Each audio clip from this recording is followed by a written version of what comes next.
webinar, The Roots of Innovation, Setting the Course for Innovation and Sustainable Growth in the Forest Sector. My name is Vera, and I'm Workstream 3 leader at Forest Europe for Green Jobs in Forest Education. Today, together with Juliette, I will be moderating, but first I would like to thank Santiago. He is working for the European Forest Institute and supports us with all the techniques and screen sharing and everything. So thank you very much, Santiago. Without you in the background, it would not be possible to host the meeting. I would also like to welcome all. Please mute yourself. Thank you. And yeah, we will welcome our speakers as well. And this webinar today is in line. Sorry, you have to mute yourself. I have an echo.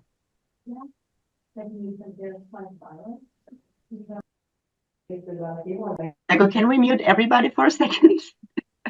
Sorry. Okay.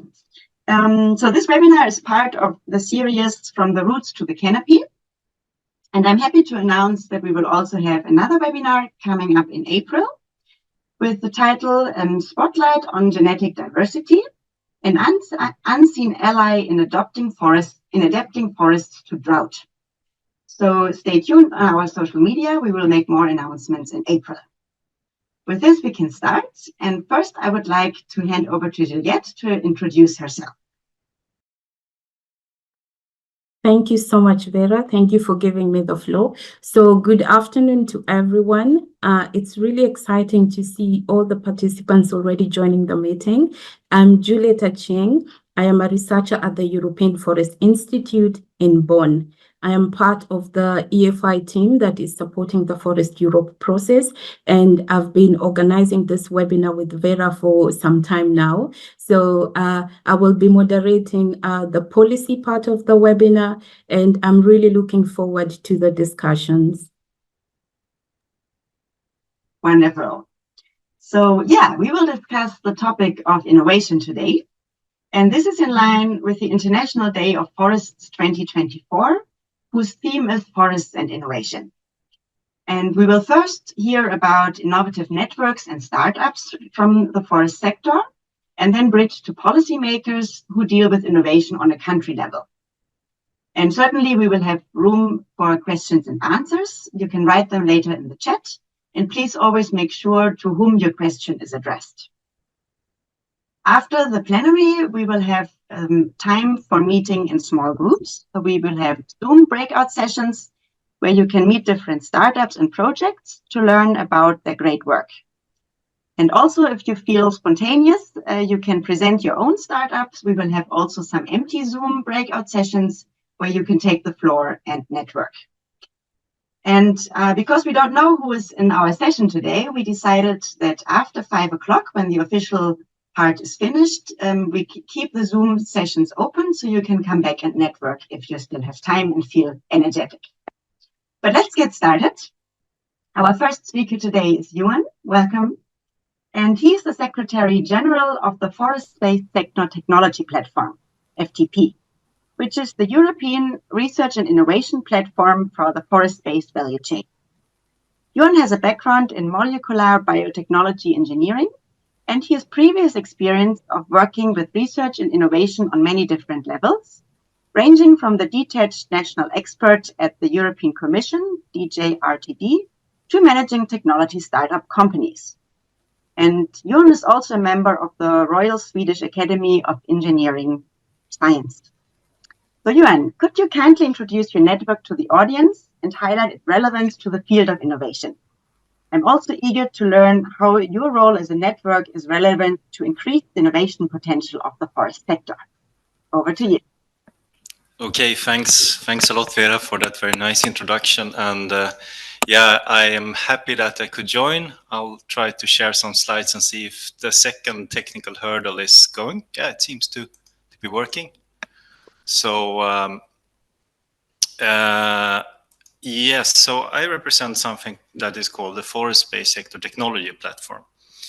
And very briefly, we have decided to gather a vision for a long term. Now the current vision is for 2040, and then a strategic research agenda for 2030.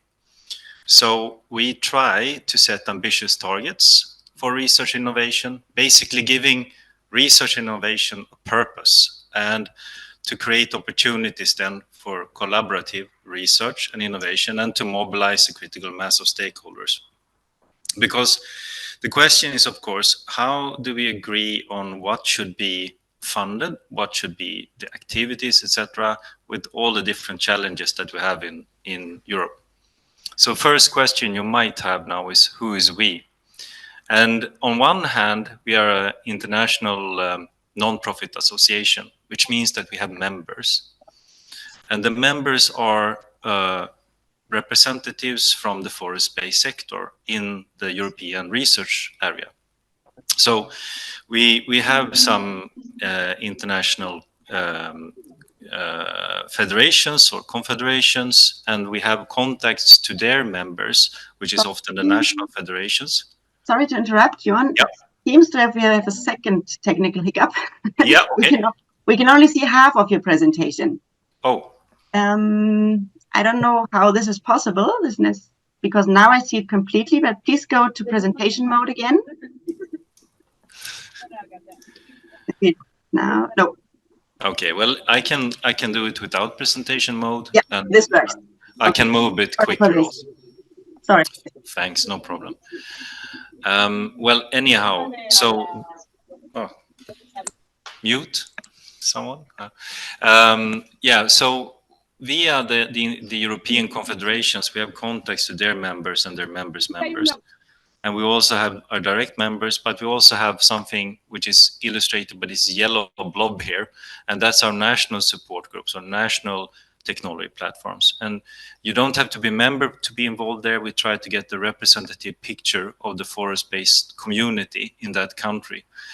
And together we give input and gather input both to the national funding agencies, but also to the European Commission and when they do their research framework program. So on what basis do we give advice and input? Well, we have our core document, and you saw a picture before, this vision for 2040 and the strategic research agenda. What we did was we looked at 10 vision targets along the value chain, and you can see 2 of them here. For instance, that we should be able to increase the added value of building with wood with triple it. Very ambitious, but doable if we're smart.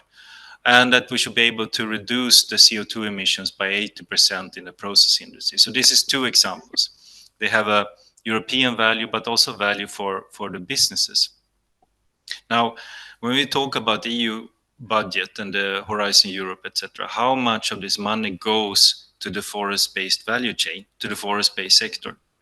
This is a busy graph, but you see there's a growing trend. The blue staples here is the amount of funding that we see go to something in the forest-based sector. So the last full year we have, it was close to 400 million. So it's definitely not peanuts, but it might still be not that much considering all the funding. I mean, the national funding and the private funding, etc. We look at how this distributes along the value chain. Well, forests and forestry gets almost 200 million. The woodworking sector is the little brother in this case.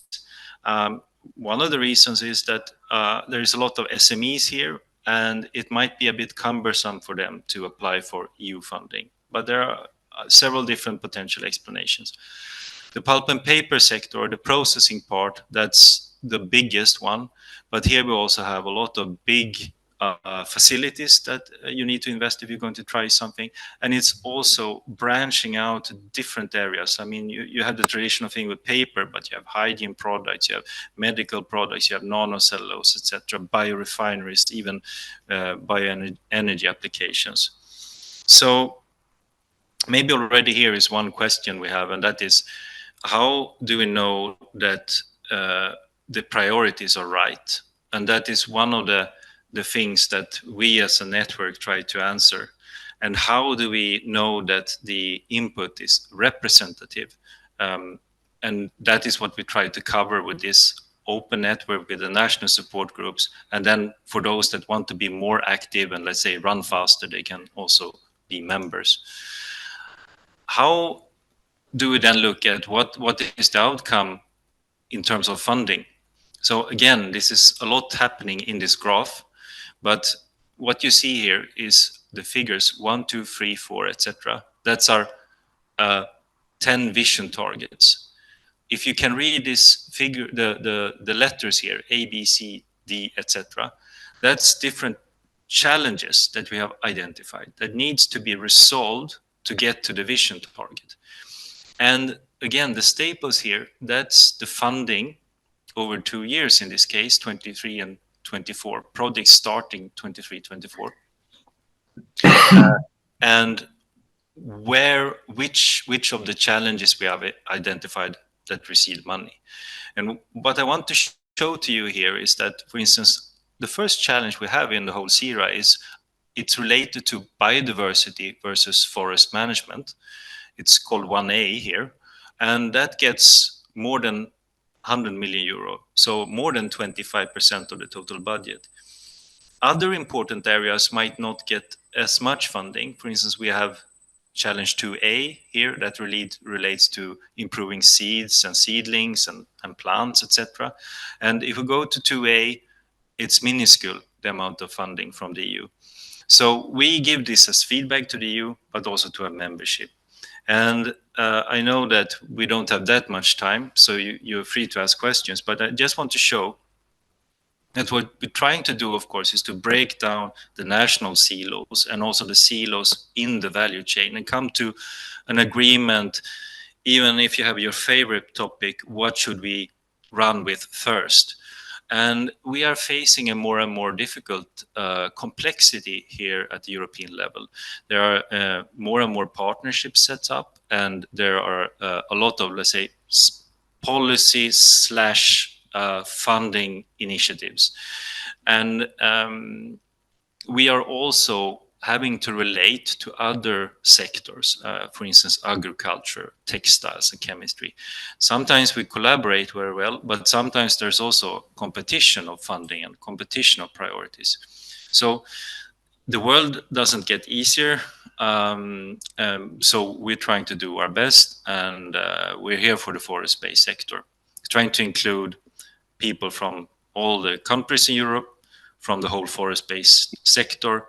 And we say we are private-driven or industry forest owner-driven, but we have a lot of academia and research community in our networks. So I better stop there, I think, and say thank you very much.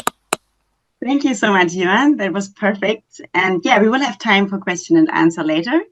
And thanks a lot for introducing this network and also showing the complexity of the field you're working in. So then our next speaker today is Veronica. She coordinates the Secretariat of the European Wood Policy Platform, WoodPop, and I saw it already on your last slide, Johan, so it's a great connection. And Veronica, and WoodPop is allocated at the International Union of Forest Research Organizations, UFRO, which is based in Vienna in Austria.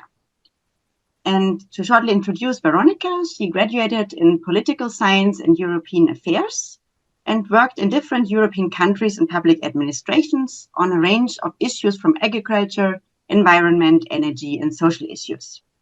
Before joining UFRO, Veronica was also working for FAO and the FAO Forestry Division until 2023, and also at the Austrian Ministry of Agriculture, Forestry Regions, and Water Management. So Veronica, over to you. We are eager to hear about your network and the relevance for the forest sector. Thank you very much, Vera, for this kind introduction, and good afternoon from Vienna. Thank you also from my side for inviting the Secretariat of WoodPop, the European Wood Policy Platform, to today's discussion. Santiago, if I may ask you to put on the slides, that would be great. Thank you. So Johan, he set the scene already very nicely. And what I can say from Woodpop as well, we see that there is an increasing interest in wood and, the potential of wood-based products, but also, the entire value chain on how it can contribute to climate change mitigation objectives, but also to, sustainable societies and economy. Maybe we can move to the next slide. And it's becoming increasingly clear that wood has the potential to become a key factor in the transition towards CO2 neutral circular bioeconomy. And indeed, an increasing number in Europe of countries, cities, and regions, they have started programs or initiatives to support sustainable wood use, be it both with regards to the material use, for instance, in construction, but also to the energetic use. And the idea is really to store carbon, contribute to mitigation, but also to have more sustainable materials that can replace fossil fuels. But what it also has become clear that there is a lack of coordination, maybe in terms of exchanging best practices. And what is indeed the challenge, there is a lack of coordination between administration, industry, and research.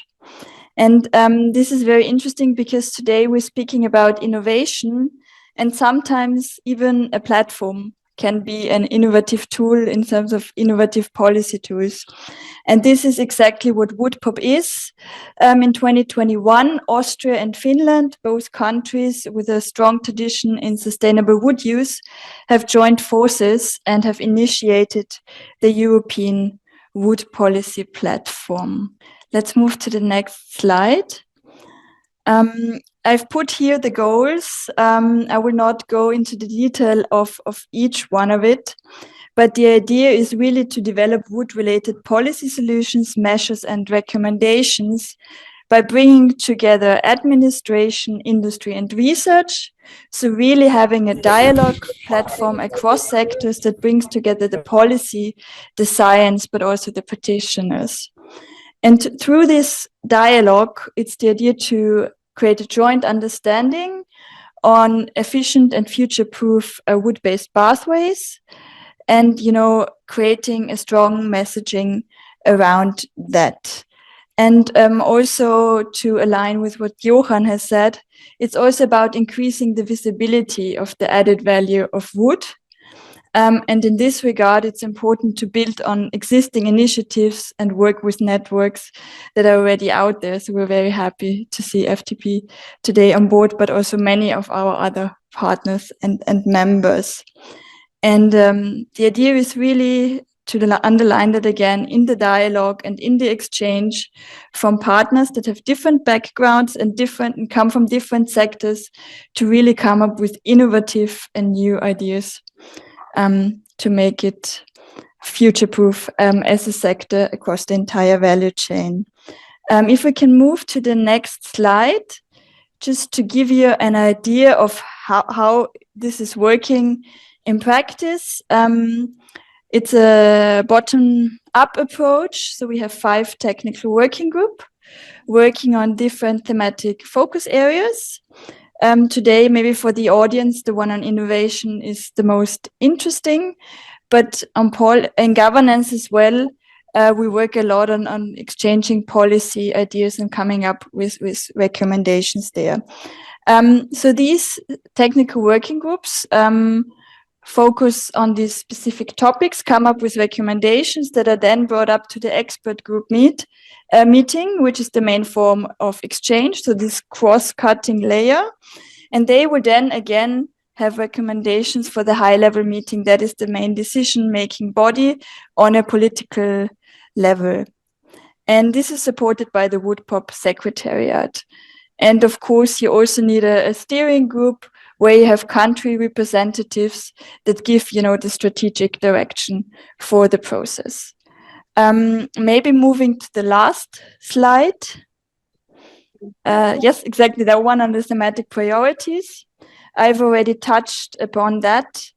already. So in the technical working group governance, this is led by Austria. And you will hear Georg Rapport, who is leading this together with his colleague Lisa Lehner, speak as well. And it's the idea of working together on key messages for policymakers. So that is, why it's very innovative, because it's bringing people together in a sector that's normally would not sit around the table and discuss and decide how to develop policy solutions. Innovation and research, currently they're undertaking an innovation mapping exercise.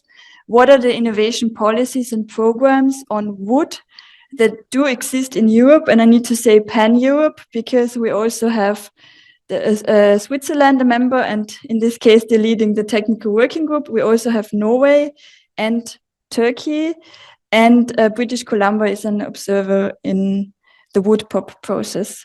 With that, I would wrap up, and please feel free if you have any question. I've also left the contact details on the last slide. Thank you. Thank you so much, Veronica, for presenting WoodPop. And yeah, it really shows how everything is connected, and also how the networks really need to work and use synergies. So I think this is really, really nice today. Thank you so much. And we will have time for question and answers later in the plenary. So last but not least, the third network today will be introduced by Christoph. He's the head of international relations and co-founder of the Future Forest Initiative Network. Christoph graduated at the University in Brussels in business economics and at the College of Europe in politics and administration. He's self-employed, and I'm eager to hear about the Forest Future Initiative and its relevance to the field of innovation, as well as its role to increase the potential of the sector. Christoph, the floor is yours. Yes, thank you very much, Vera, and thank you very much for the opportunity to present the Future Forest Initiative, which we created in 2021 in the middle of 4 years of droughts that wiped out 5% of the forests in Germany. So this European network brings together forest owners, rural entrepreneurs, startups, scientists, and investors. And together they form the Future Forest community, which is open to everyone.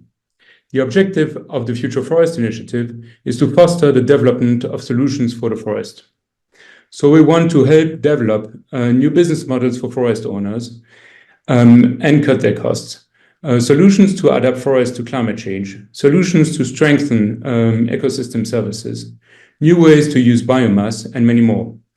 These solutions often integrate the latest developments in digitalization, robotic, and artificial intelligence. We offer 3 formats: international events, an accelerator program, and labs. We organize 2 international events. One is a large forum showcasing practical solutions, and a European conference in Brussels. We also organize workshops and community days. We always choose formats where participants can speak up, share their challenges, and propose new ideas. Our accelerator program helps startups bring their solutions as quickly as possible on the market. We offer them mentoring, test fields, access to investors, expertise, stages to pitch, etc. Last year, we had 49 applications from across Europe. Some startups develop fantastic solutions, such as a detector to detect wildfires at an early stage, a faster and cheaper way to build with wood, or a product that helps trees grow once they have been planted. The labs are created to test out new methods by setting Excuse up. me. Yes. We are not able to see your presentation. If you would like to share with us. I haven't prepared any slides. Okay, that's okay. I thought you already, shared, but okay, that's okay. Thank you. Right. So the labs are created to test out new methods by setting up partnerships and pilot projects. In order to develop some of these projects, we work together with universities and research institutes. Our offices are in the Castle Blankenburg in the Harz Mountains, which we want to turn into a green castle. There, we bring together forestry and environmental NGOs, as well as startups, for further exchange and closer cooperation. We are financially supported by sponsors such as the Rentenbank, the DBU, the Liechtenstein Gruppe, UPM, and ARI. We also apply for funding on project basis. The added value of the FFI is to bring a motivated crowd with a wide scope of expertise together, feed them with new ideas, and bring them and help them implement innovative projects. Also, we help startups develop their products and bring them on the market. Last but not least, we are facilitators for pilot projects, helping to bring the necessary actors together. So we warmly invite you to join our next event to get inspired. The next conference in Brussels is about key solutions towards environmental sustainability, which will take place on the 25th of March in Brussels in partnership with the European Landowners Organization. You will find the program in the registration on the website of the Forum for the Future of Agriculture. Our next large forum will be on the 6th and 7th of September at Blankenburg Castle in the center of Germany. There we expect 400 participants for 2 very inspiring days and with 40 speakers and several field trips. The tickets will be online by the end of this month on the website futureforest.de. So, but be aware there won't be enough tickets for everyone, so it's better to register rather soon. So if you want to stay informed about our activities, we have a website. You can sign in on our website, and you can also join us on LinkedIn. So thank you for your interest, and I'm now happy to answer your questions, or rather, yes, or maybe just after. Thank you so much, Christoph. It's very inspiring, and it's really, really interesting to hear how from this seeing a problem, this huge network is in place. And yeah, warm invitation to join either in Brussels or in Blankenburg. And all the information we can also share in the chat where you can register. So this was now our first part for the panels. So we had 3 networks presenting themselves. But now we would also like to hear about the practice. So I'm very happy that we have 2 representatives of startups here. So we have people actually working out there in the field and innovation in the forest sector. And the first network will be introduced by Robert, who works for Breeze Technologies. Robert is an entrepreneur and a futurist thinker, as well as a smart city expert. And he's the CEO of Breeze Technology, which he co-founded in 2015. Before that, Robert worked for multiple international consultancies in strategy and digitalization. And he's also a member of the Scientific Advisory Board of the Federal Association for Electric Mobility in Germany. So Robert, could you please briefly introduce your startup to the audience? Yes, happy to. Thank you very much for having me. Hello, everybody. I'm just going to share my slides. You should be able to see them now. And yeah, Breeze Technologies, we work on actually protecting what we're talking about today, which are forests. So throughout the last few years, we developed the world's first air quality or ambient emissions-based wildfire detection system. And in the following few minutes, I want to give you some insights into that. So I don't think I need to tell you that wildfires are a global and growing issue. And one of the main challenges is detecting it early enough so that you can actually mitigate it before it spreads too much so that it can no longer be contained. We've been working on this, like I said, throughout the last few years now. When I say we, Breeze Technologies is a startup based in Hamburg, Germany, around about 15-ish people. We already have projects in more than a dozen countries and also are a certified social enterprise. If we're looking at how wildfires are detected nowadays, we have 3 main categories. We have satellites, cameras, watchtowers, so optical detection, as well as also just people calling the emergency services. But all these 3 categories have 2 major drawbacks. One is reliability, and the other one is timeliness. And you need both of them to be able to contain wildfires before they spread. So what we have built now is the world's first air quality-based wildfire detection system. You can basically envision it like a smoke detector for outside. So we have leveraged sensors that we already had previously. As Breeze Technologies, we come from the air quality monitoring market, and we have developed a system that leverages the collected air quality data sets in real time to detect wildfires. How does that work? Well, the air quality levels that we measure locally are transmitted in real time to a central platform, either through cellular or also through other means. There we have a running artificial intelligence that constantly evaluates these data patterns that we are seeing and identifies patterns that are indicative of wildfire emissions. And then based on that, we can give alerts to first responders, to the forest owners, or basically to anybody that you want to give the alert to.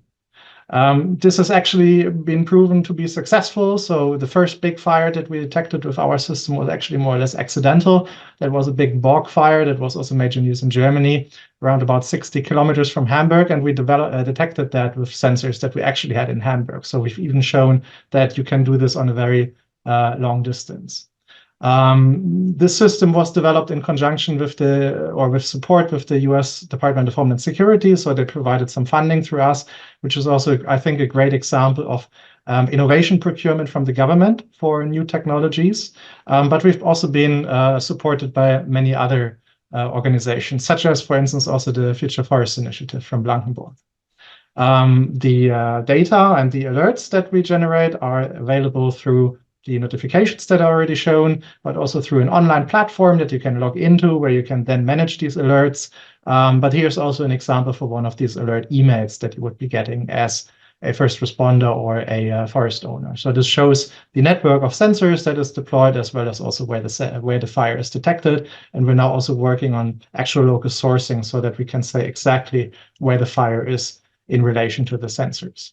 One project example that I brought to you was from the Harz National Park, actually, which is where also FFI is based.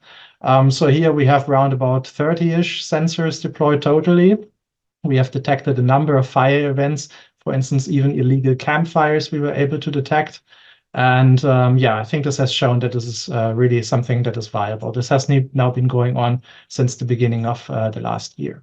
And here we have an example of such a fire that has been detected. So the little fire blob shows where the burn was actually at, the closest sensor that then alerted. And on the right, you can see how the data looks like. So what you see here in the charts is actually the calculated indicativeness of a fire. So basically the probability that the AI calculates that the data that we are seeing there actually comes from a wildfire.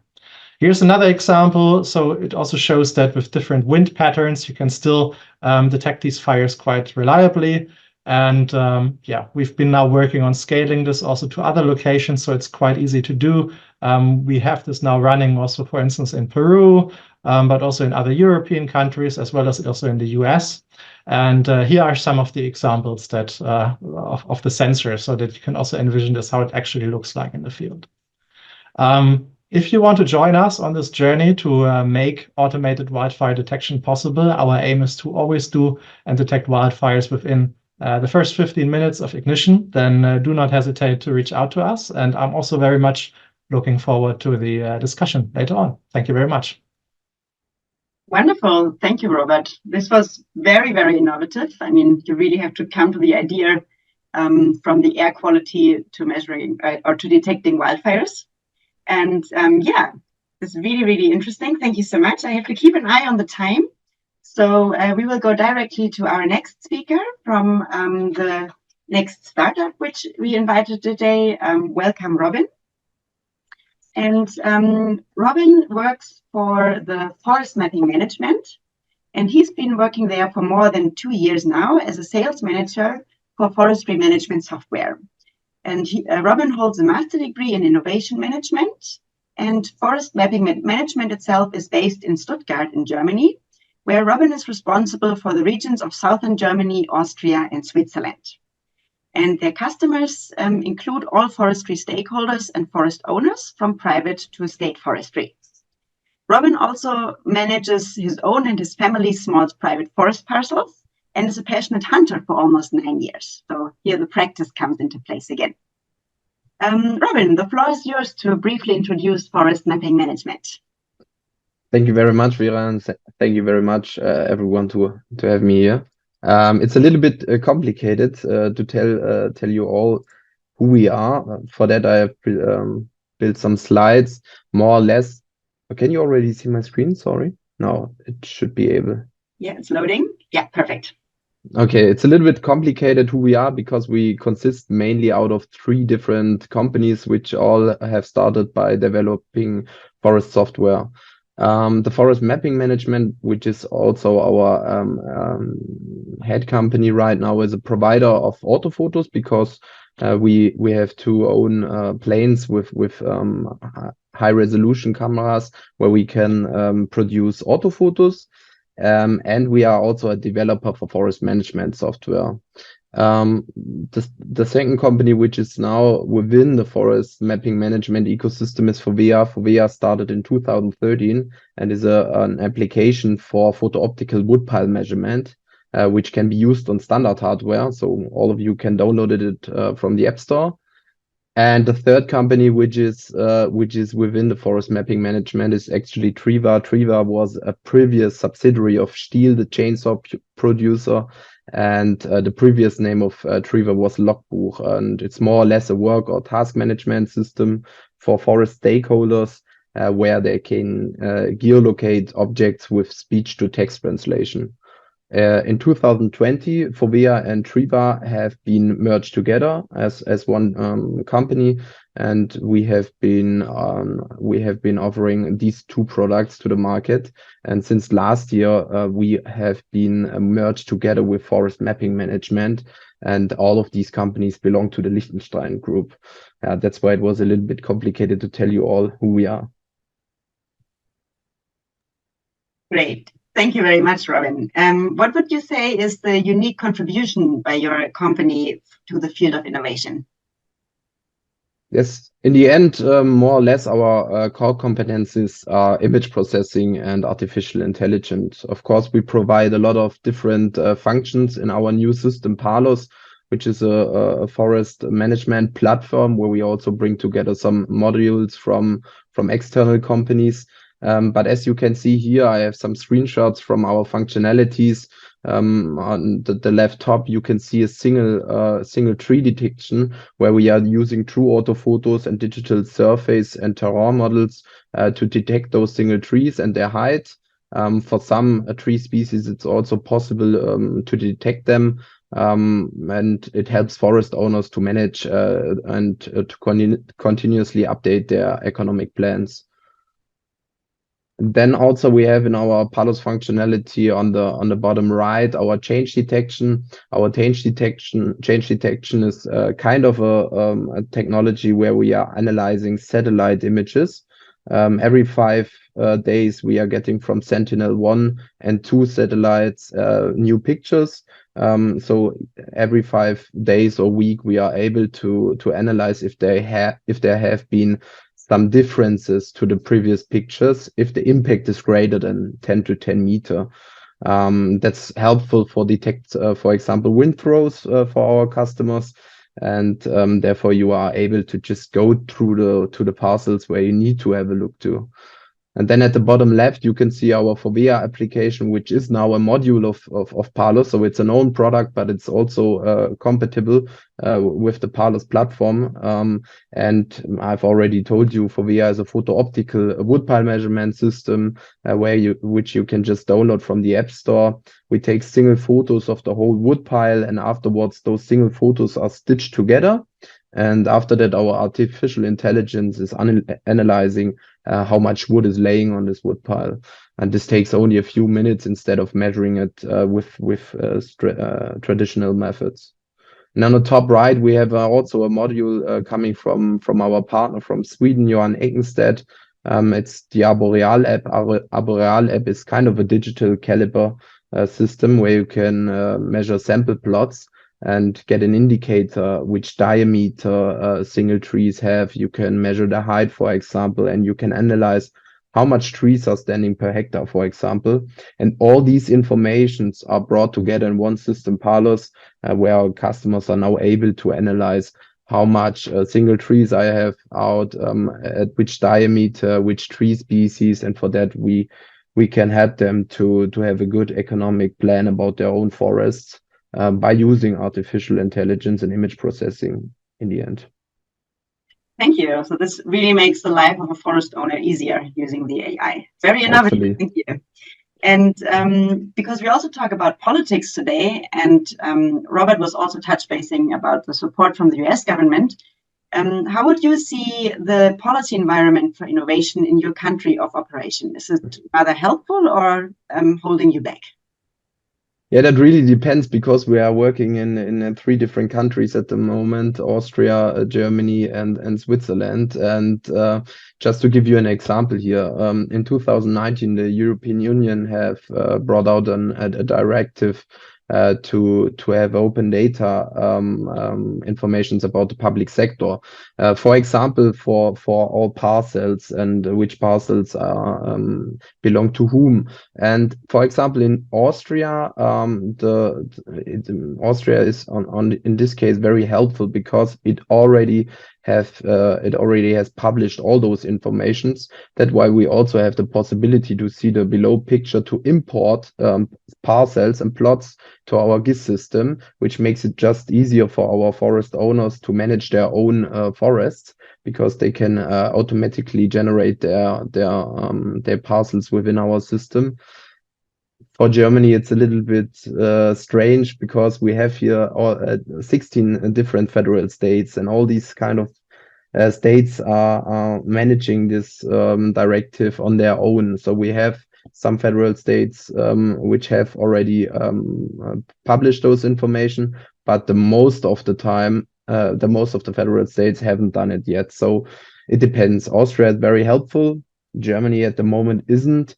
But the European Union has now implemented a regulation for this directive. So in June 2024, all federal states in Germany have also to follow those this public sector information directive. So yeah, it just depends of which state we are talking about.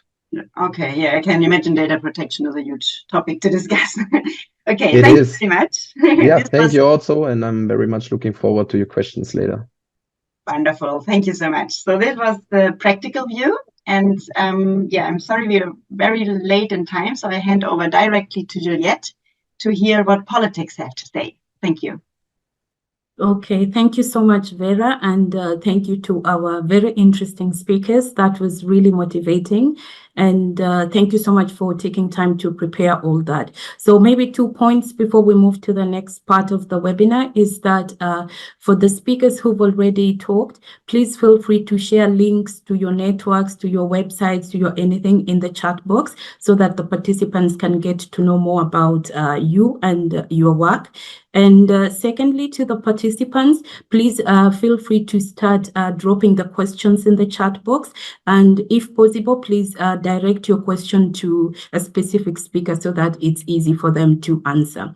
So thank you so much. And now, after listening from the practice perspective by the networks and startups, it's time to hear from the policymakers regarding the state of policy on innovation. So today we are very privileged to have 2 speakers. Our first speaker is Dr. Georg Rappold. He is the head of division Wood-Based Value Chain, Ministry of Agriculture, Forestry, Regions, and Water Management of Austria. Thank you so much, Georg, for joining today's discussion. And I'm sure the audience are eager to find out from you how relevant is innovation in Austria's forest sector? And secondly, what are you doing as a country to ensure that the forest sector realizes its full potential through innovation? The floor is yours. Thank you, Juliet. Yeah, good afternoon from my side. I put on the screen. Can you see it? Yes, we can. Very clear. Thank you. Great, great. So thank you and good afternoon to all of you.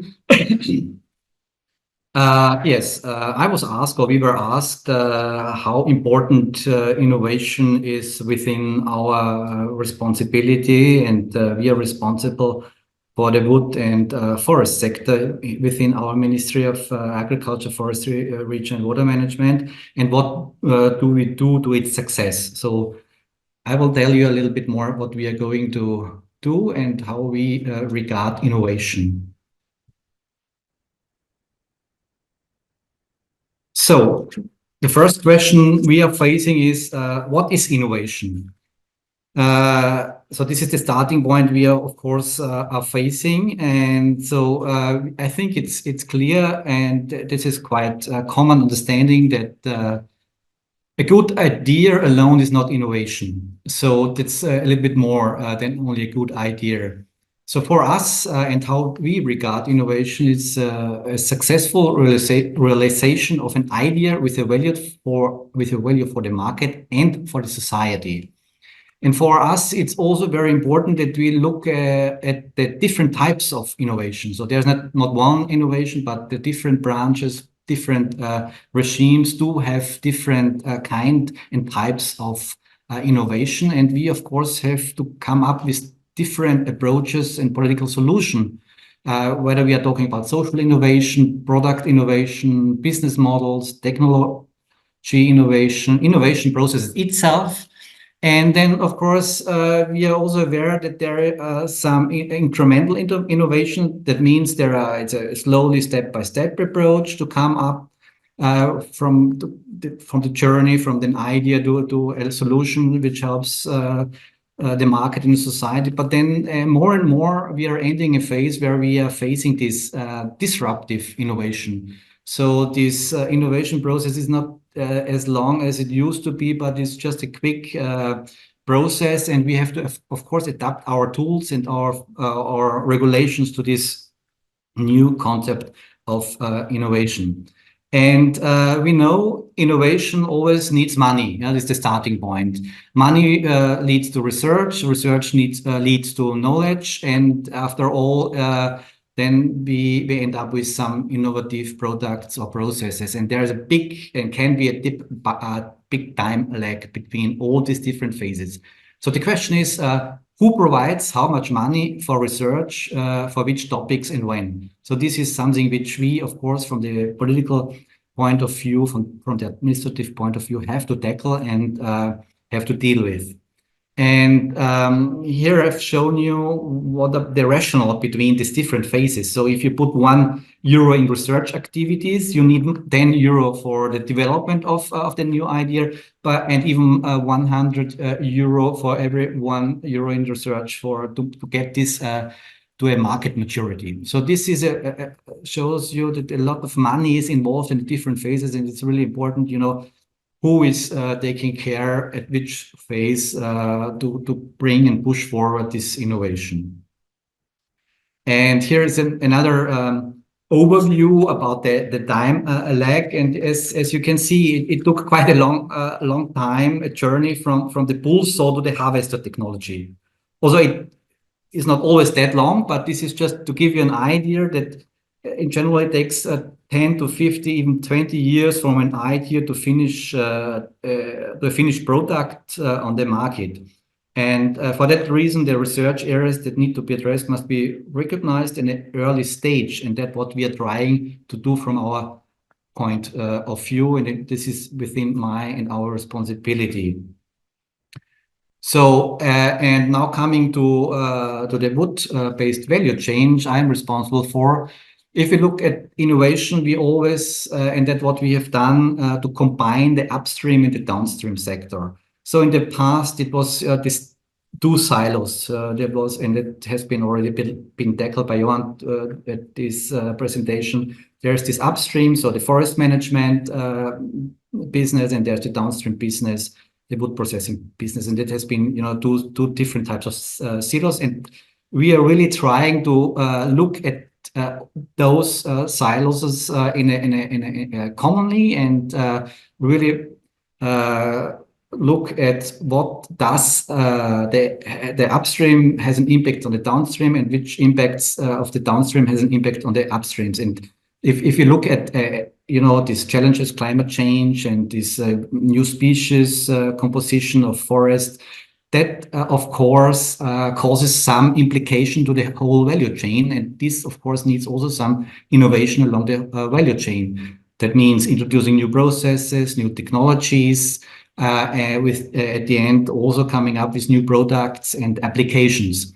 And all these different steps needs, of course, also some innovation activities to be supported by us from the government. And it is clear we look at this innovation in a kind of a disruptive innovation, and it's clear that the key drivers our sustainability, resource, and energy efficiency. So this, if we support innovation, this has to go along with these key drivers and key aspects. And what we have done now to combine all these and to set up measures, concrete measures, and also money within the Austrian Forest Fund, which promotes innovation potential along the entire wood value chain. And here are some examples. So the Forest Fund was established 2021 and with an amount of around 450 million euro. And here we have the upstream sector where we look at sustainable forest management. We call it the climate fit forest activities, where we have founded about set aside about 35 million euros for innovation projects carrying out at the field in the forests. So we do about genetics and provenience research, forestry technology, digitalization. It's about climate forest protection, and it's about this new deciduous wood management and forest ecology and all these aspects where we kind of, and also this KI forest mapping, what has been just presented. So there we put a lot of money into, and here at the right bottom you can see the landscape, the map, and these figures indicating where we put our money and where we put also our thoughts about what should we do to establish and to promote innovation in these very specific areas. And we also have a big downstream program running, which we call Austrian Wood Initiative. Here we look at the material and energetic use of wood. And here we have dedicated about 110 million euro. And most of the money actually is going into innovation projects. So we have there these core innovation measures, which are taking place in this innovation box. This is one of the 5 key fields of the material use, where we have these research projects going on. Digitalization, bioeconomy is taking place there, where we put a lot of money into these innovation processes in these fields. And of course, we have also this energetic use, where we will spend about 30 million in this energetic utilization of wood. And then, of course, we have also these accompanying innovation measures in the different other sectors, like in the governance. For example, Veronica has introduced you to this European wood pop activities, where we also have innovation taking place. And then we also carrying out different kind of education measures, where we build up an education lab, where we have introduced new methods of learning and teaching, also under the premises of innovative learning and teaching. So this is an overview of what we are doing in the downstream matters, all together, looking at always downstream and upstream together, and what interferes to which extent to the other sectors. So it's from the upstream to the downstream, but vice versa from the downstream to the upstream. So this is very, very crucial that we really combine and in a very structural way. So to end, so how does Austria address innovation and its challenges in the forest wood sector? So we provide financial and structural framework. The Forest Fund I've introduced you to. We really connect upstream and the downstream sectors and the activities going on there, and the funds what we dedicate to these sectors. And we also set up networks and nourish existing initiatives. So this is very important, because as we have already learned today, there are a lot of networks and existing initiatives at place, and we really would like not to reinvent all these activities what are going already, but take that on board and give them a push forward. And then at last, we of course support the exchange of effective innovation policies, and we bring together this policy science and practices at all levels. At the local level, we have this Austrian Forest dialogue. At the national level, we have this and regional level, where we have this wood policy platform, but also at the global level, where we work together with FAO and IUFRO, establishing this project and process of wood for the globe, for example. So this is the activities, what we are carrying out within our competency to really support innovation within the whole wood value chain. So this was it for the short. So thank you very much. I think I was in time. And yeah, thank you very much for your kind. So I think Okay, I thank can you so stop much. now Okay, good. for your Yeah. attention. Thank you very much.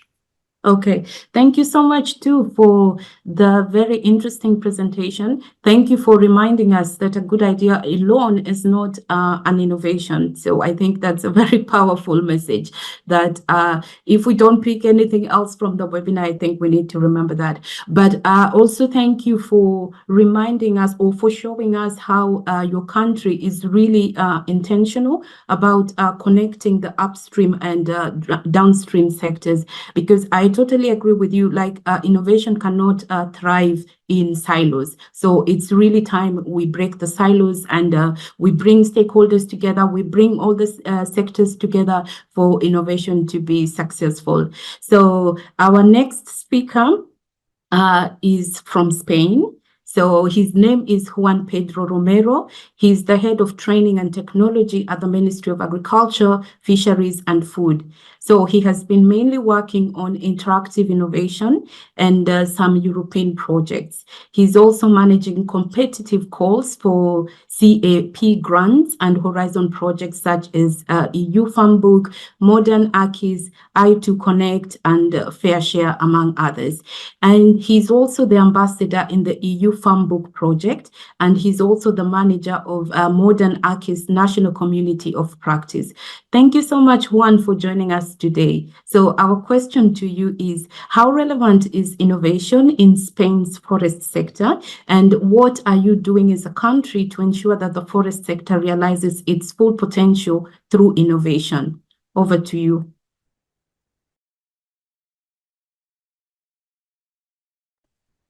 Please unmute yourself, Juan.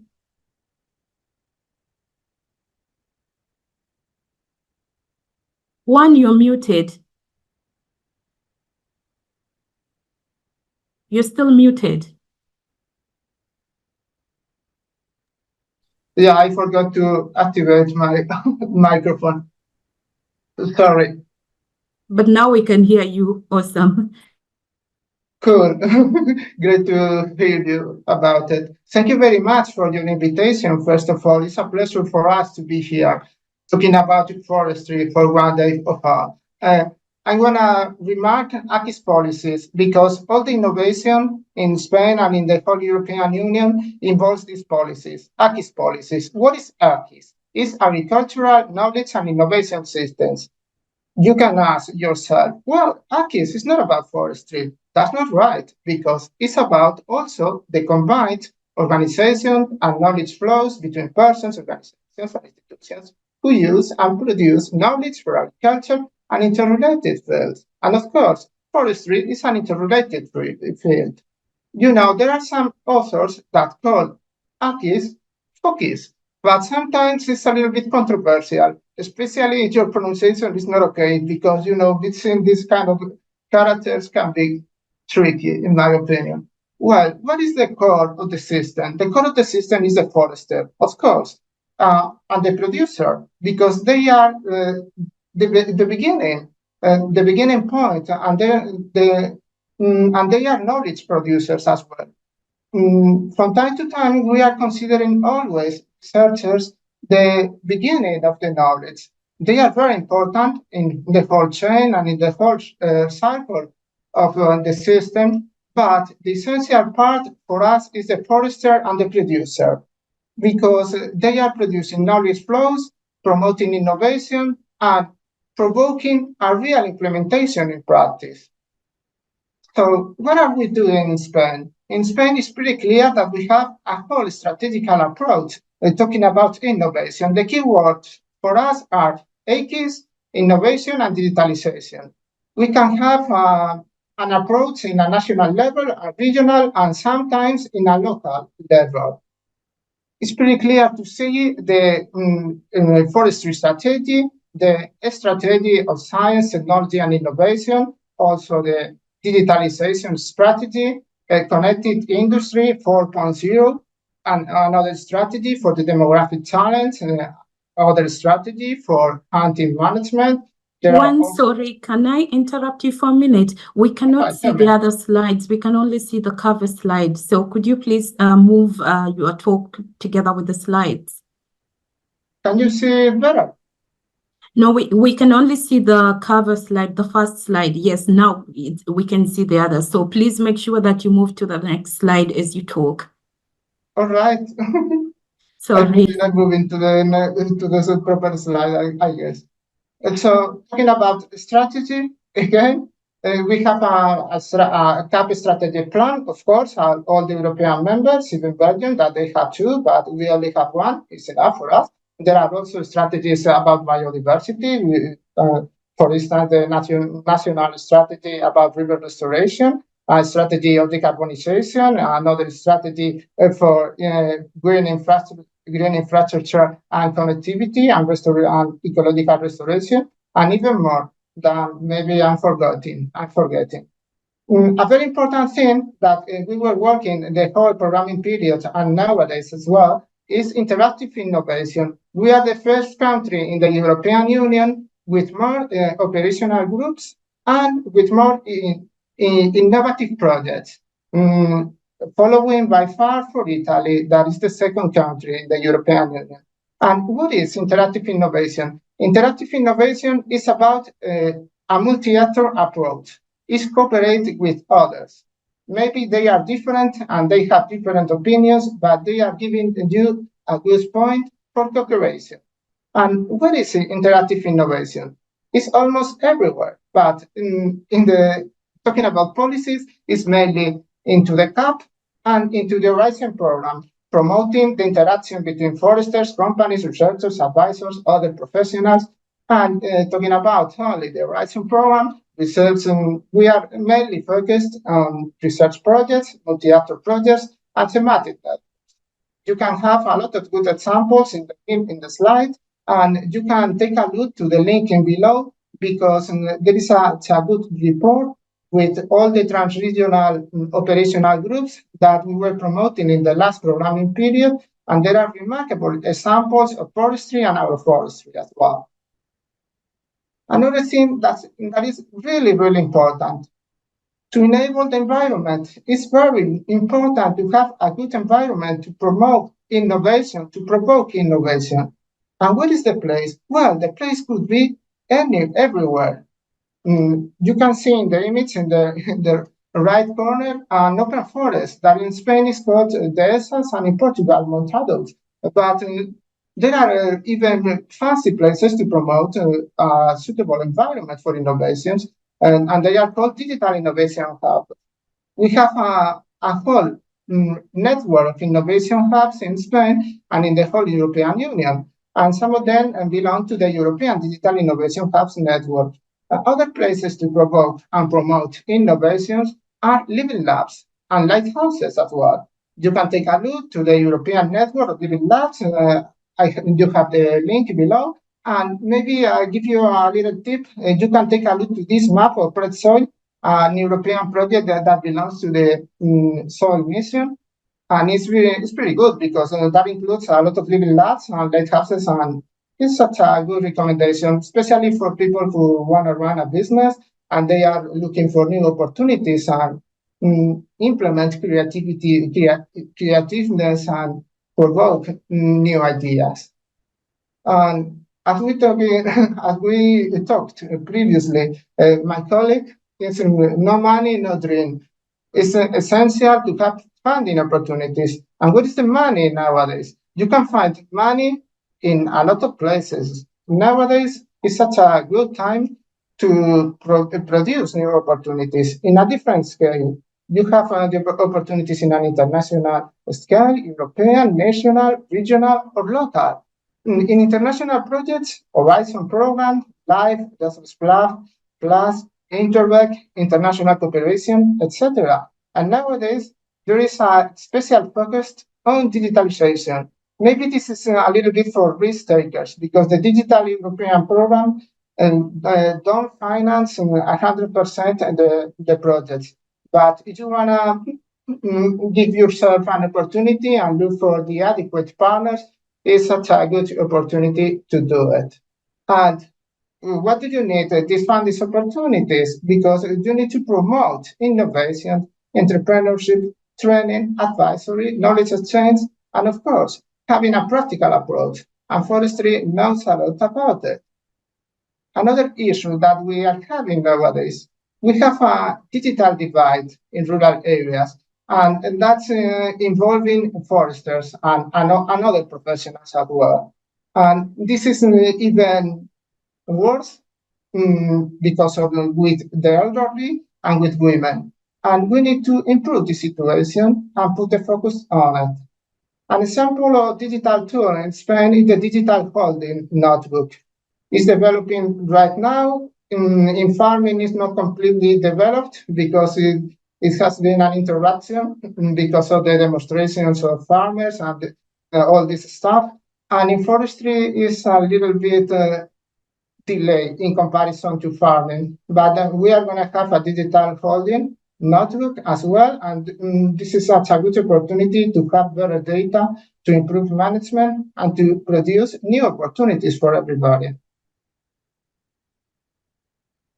And another thing that I want to remark today, that we have an overdoses of X digital platforms right now.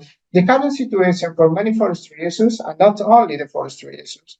And when there is a problem, the common solution is, we are going to create another digital platform. And what is happening right now? We are living in a constellation of digital platforms. There are too many. And this is like a multi-platform environment. And we need to try to work together and find solutions for this problem. One of the problems, one of the platforms that the European Commission is promoting right now, and they need a contribution, because otherwise, without contribution, this platform is not going to work on any of them, is the youth handbook. The youth handbook is going to be a repository of knowledge and involves forestry. And FEI is working in the youth handbook as map as well. And another digital platform is Akis Connect that belongs to Modern Akis and Attractis project. It's such a network of Akis actors to promote knowledge and to give feedback about training. They are providing some training modules for ISS. What is an ISS? An ISS is an innovation support service.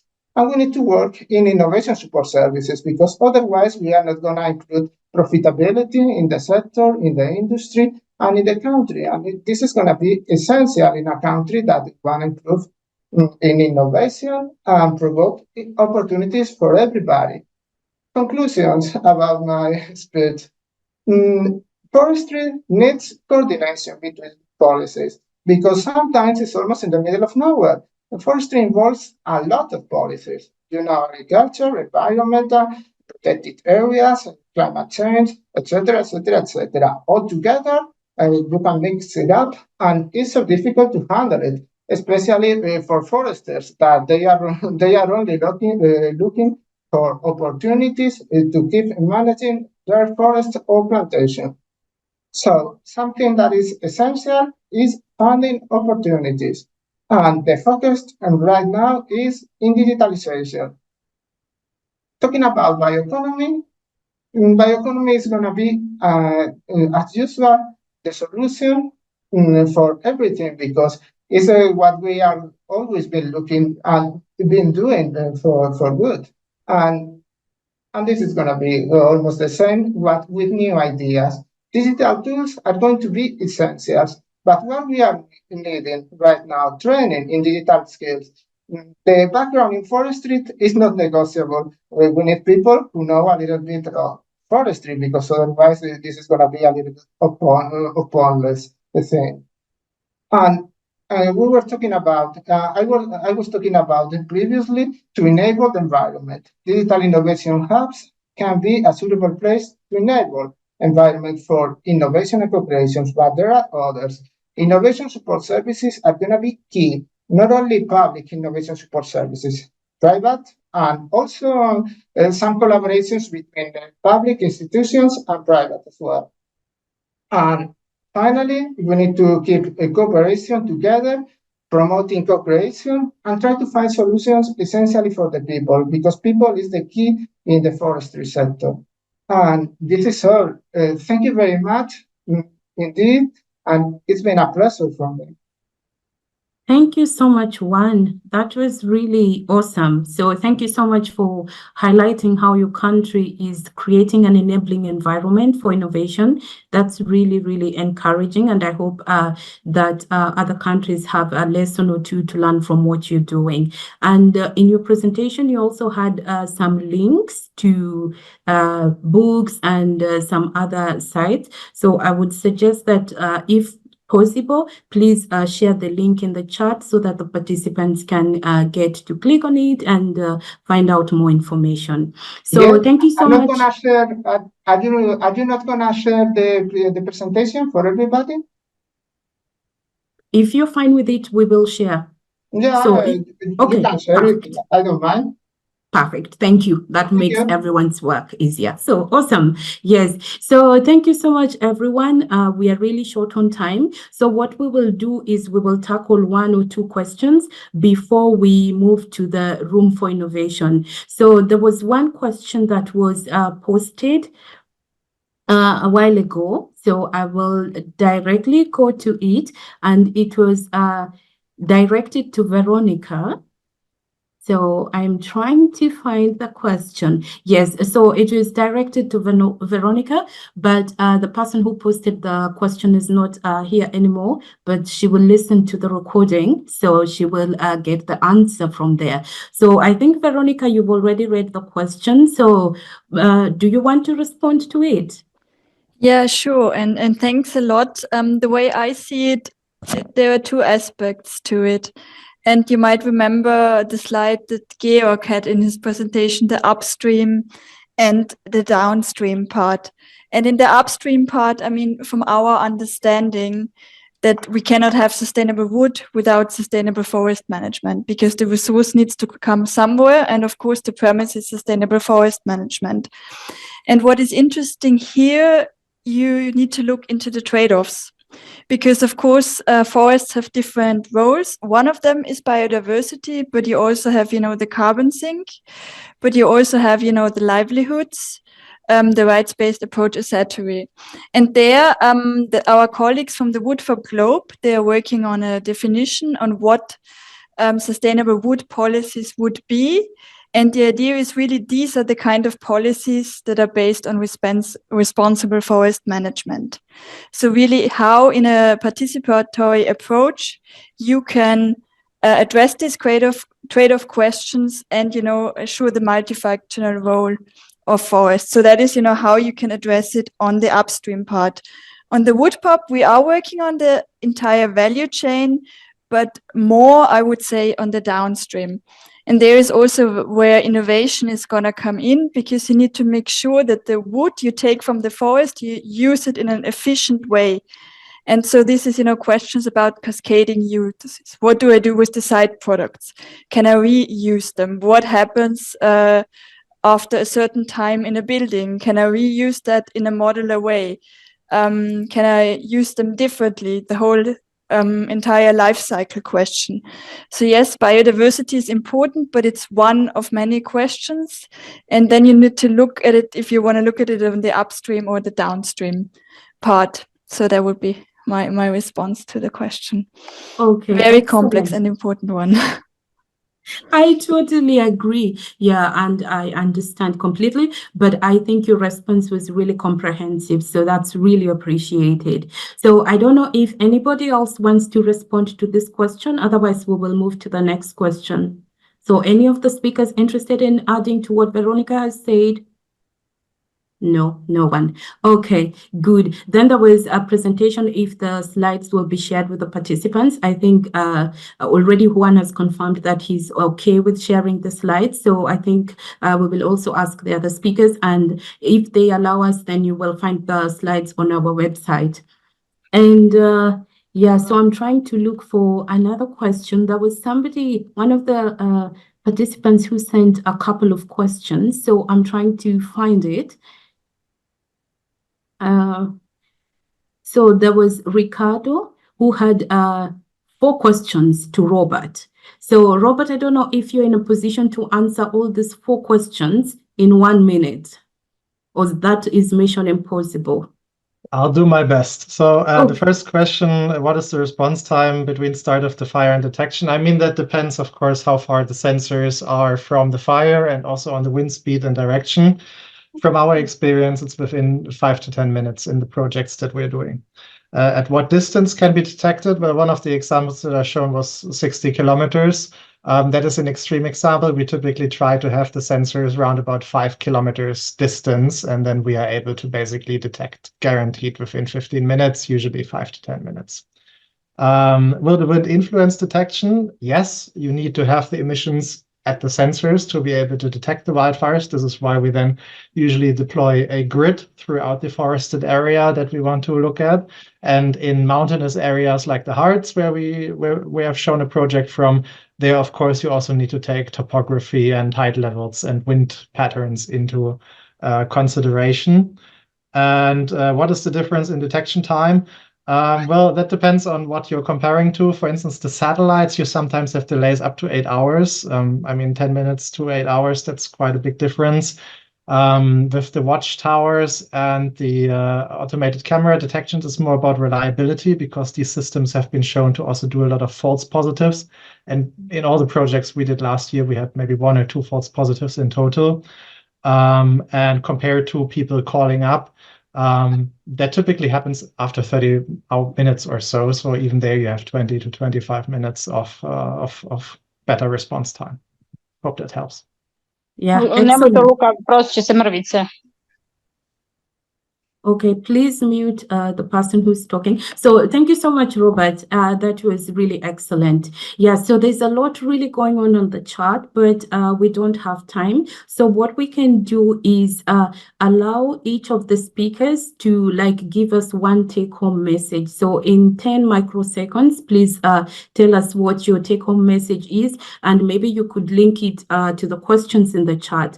And also for the speakers who have questions directed to them in the chat, please feel free to type your response later. So we start with the key messages, take-home messages from the speakers. So maybe we start from the bottom or from the last, going to the first. So we will start from the policy side, and we will start with Juan. So Juan, what's your take-home message? So in 10 microseconds. Complicated. I think the key message is to have hope. To have hope that innovation comes easily if you work hard. It's not. I think it's not a miracle, of course, because other thing would be lying to everybody. But I think that working hard, innovation is always coming. Okay, thank you so much for the positive message. So Georg, over to you. Yeah, thank you. There was one question in the chat I answered already. And yeah, well, innovation is very complex and it involves very many actors and sectors to be successful. Okay, excellent. So collaboration is needed. Okay, so we go to, was it Robert or, so Robert, maybe you can start.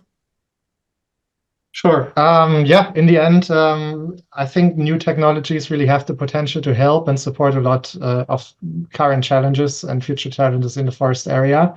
And my take-home message is just try it out. And it's better to fail fast than to think about it for years and then not do it in the end. Okay, thank you so much. And then Robin, over to you. Yeah, perfect. I will just use Robert's take up because we are in the same boat, sitting in the same boat. So just try it out. There was also a question regarding the accuracy. The accuracy of our system is also always depending on the input data you have. So, for example, if you're taking pictures of the wood pile, for the wood pile measurement, it depends how good is your camera and how well you are going to use the system. So try it out, download it, and if you have any further questions for accuracy, just write me an email or type me at LinkedIn. Okay, thank you so much. And now we move to Christoph. Yeah, so the message I take is there still is massive potential in the development of innovative solutions, and these are ideas we need to share on an international level. Absolutely, I totally agree with you. Thank you so much. So the next is Veronica. Yeah, from my side, it would be that innovation needs to respond to societal needs and really should provide effective solutions to those challenges. And maybe as a sub message in terms of timing that has been mentioned by the other, that we need to work on getting the innovation from the lab faster to the market or to society. Thank you so much. Yes, that's actually a very good point. Societal needs, because everything we are doing for the society. So it should always be aligned. And lastly, we have Johan. Yes, thank you. And thank you for a good session. So we have two challenges. One is to keep the network alert and together. I mean, every one of us have this, but that's very important. And to measure results. So I want to be pointing to two very good examples among the other speakers for this. I think that the breeze and what Robert presented about the fire detection system was very interesting. It's something concrete, it's something you can really talk about. And then I would also say that the Woodpop initiative and like what Georg Rappold presented, for instance, that it's important, and this is shown that the governments understand what is innovation and what is the difficulty there. So I think they are definitely doing so. So thank you for very good presentations. Thank you to you too as well. So now we're moving to the next session. So please don't leave the meeting. We still have a very interesting room for innovation coming up. So for those of you who are wondering what the room for innovation is, so it's an open space for innovations, startups, and networks to present their activities to the audience. So we have 5 breakout rooms that participants can join. So please feel free to choose the one you prefer. And we will also have extra rooms. So if there's anyone in the audience who is interested in presenting their work, please raise your hand or type in the chat box so that we can create a breakout room for you. So for the guidelines for the breakout rooms, speakers will have 4 minutes each to highlight their activities. So the whole session will last for 20 minutes. So please bear with us. We are really doing not so well in terms of time, but I hope you have around 20 minutes to spare to join the room for innovation. So after the rooms for innovation, we will meet again in the main room for wrap up. So don't go home after the room for innovation. Please come back to the main room, and then Vera will summarize today's discussion, and then we will take a group picture. So this is interesting. You don't want to miss out. And for those who are interested in further networking with the startups, you can go to the breakout room after the webinar is over. So we will not close immediately. We will leave the rooms open.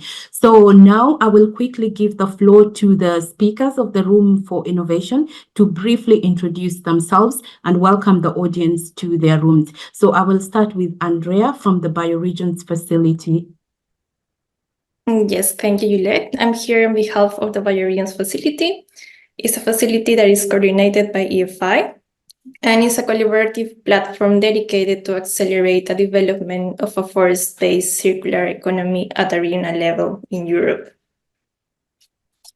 Okay, thank you so much, Andrea, and we're looking forward to joining your room. So we have Diego Leo from Strong Biform. So please introduce yourself briefly and tell us what your breakout room will be about. Okay, maybe he's not here. Okay, so we move to the next person. We have Agustin from the Fire Poster Project. So, Agustin, over to you to introduce yourself. Well, I will just give the floor to our principal researcher, Juan Picos, which is here, so he has much more than me to support here. Okay, the floor is yours, Juan. Hello. I guess you can hear me. Yes. I will present the project Fire POCTEP. There is an Interreg project between Spain and Portugal about forest fires. So those interested in that topic, both in international cooperation, transboundary cooperation, and also forest fires, will be welcome in our room.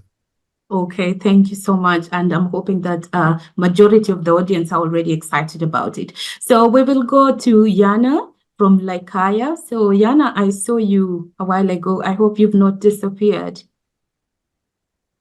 Yeah, hello, I'm still here.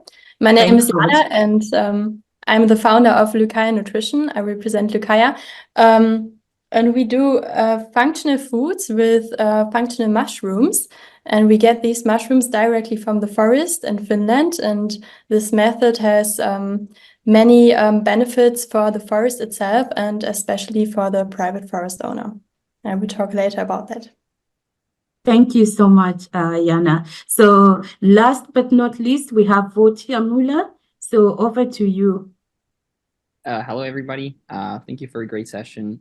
So my name is Vojta. I'm accompanied here by JJ, my colleague somewhere, and we represent Forest.io. We're a clean tech startup that specializes in using satellite monitoring, artificial intelligence, and blockchain to help protect existing forests and plant new ones all around the world. So if you're interested in nature conservation and how we can leverage modern technology to enhance these efforts, I'm hoping you are since you're here. We'd love for you to join us in our breakout session and to learn more about what we do. Thank you. Yeah, thank you so much. So Santiago, please direct us on how we're joining the breakout rooms. Over to you. Okay, so let me know if you can see right now the rooms and just join the one you are more interested to listen, and I think Vera will control the time, and we will stream a message to all the breakout rooms when the time is over. yes, so after 4 minutes, you will receive a message that you need to move to the next breakout room. So please, let's start now. It's 5 on the dot. So in 4 minutes time, we should be moving to another room.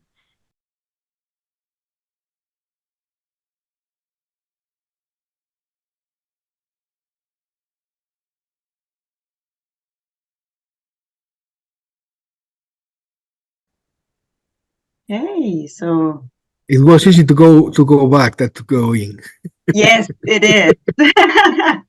Thank you for the feedback. We are also learning on the go, so this is really innovative for us as well. So we're very, very happy that you're with us still, although we needed more time than anticipated, and we have these breakout sessions. But thank you very much, and also thanks for the startup and projects which were now introducing themselves. As announced, we will also keep the Zoom open. So if you even have more time and you're still energetic, you're welcome to use the time for networking. We have also the questions in the chat. And the main part, so the first part of this will be also available on our YouTube later. So not the breakout sessions, but the big, longer part. So yeah, I think it was a very inspiring, very lively webinar, which we had today on innovation. So this is, as we mentioned, in line with the Forests and Innovation from the International Day of Forestry. There will be many, many more webinars on innovation next week. But yeah, we made our webinar today. Thanks a lot for joining. And for me, it was very interesting to see also the different views from the stakeholders, from the policy sides, but also the networks or the startups. So yeah, there's a lot of challenges, but also we have the complexity of the issue. So with every complexity comes also a lot of possibilities. So thank you very much. And I hope you also gained some insights. We invite you to open your camera now, because Santiago will take a group picture, a virtual one, if you want to. If you don't want to, just leave your camera off. It's up to you. We will use it in our social media as well. So just so that you are aware of this. And thank you very, very much. As announced, we will have another webinar in April in our From the Roots to the Canopy series from Forest Europe.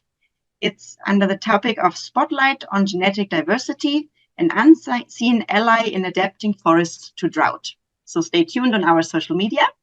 And now I give the floor to Santiago for 1, 2, 3 smile, and we take a picture. Thank you very much. Thank you, Vera. So yeah, it's just a matter of when you're ready. 3, 2, 1, and now again. Okay. 2, 1, and that's it. Thank you so much. Thanks to all the speakers. And yeah, we keep the Zoom open if you feel still energetic. We also have some in the chat, some contacts. We have other networks who were also presenting with some links. So thanks a lot for the speakers and for the time and energy. And I wish you a very nice evening. Take care and a nice soon to come weekend. Thank you.